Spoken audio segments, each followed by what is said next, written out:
तबलीगी जमात पर दर्ज की गई थी। सबूतों के अभाव में एफआईआर को रद्द करने का आदेश कोर्ट ने दिया है। दिल्ली हाई कोर्ट का यह फैसला है। प्रथम दृष्टया आरोप झूठे, बढ़ा चढ़ाकर पेश किए जाने वाले बताए गए। 2020 में कोविड के दौरान एफआईआर दर्ज की गई थी।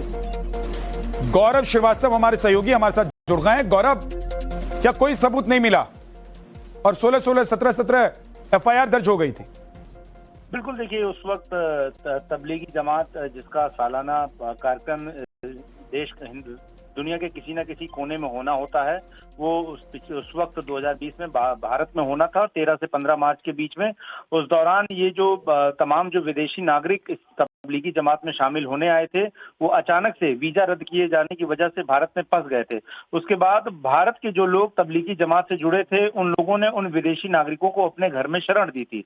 उस वक्त जो है इस मामले में दिल्ली पुलिस ने दिल्ली के अलग अलग थानों में एफआईआर दर्ज की थी और ये मामला लंबे समय से चल रहा था। इसके बाद हाईकोर्ट में याचिका दाखिल करके इन सभी 16 एफआईआर में जुड़े 70 लोगों के खिलाफ जो एफआईआर थी उनको रद्द करने की मांग की गई थी।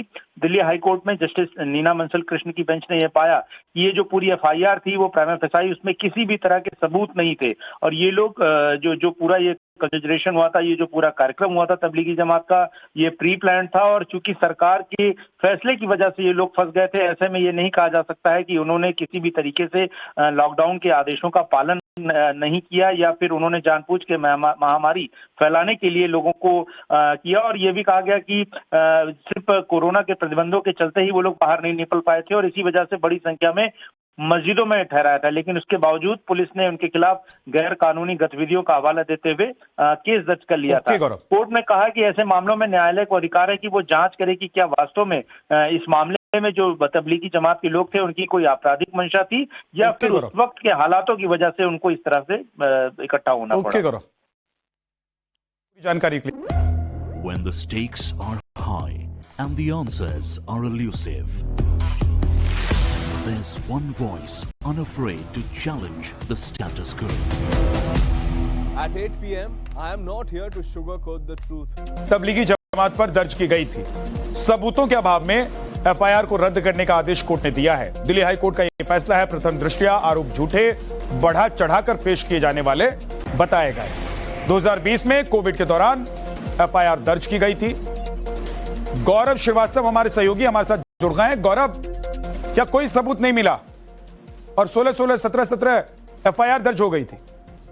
बिल्कुल, देखिए उस वक्त तबलीगी जमात जिसका सालाना कार्यक्रम देश दुनिया के किसी न किसी कोने में होना होता है, वो उस वक्त 2020 में भारत में होना था। 13 से 15 मार्च के बीच में उस दौरान ये जो तमाम जो विदेशी नागरिक इस तबलीगी जमात में शामिल होने आए थे, वो अचानक से वीजा रद्द किए जाने की वजह से भारत में फंस गए थे।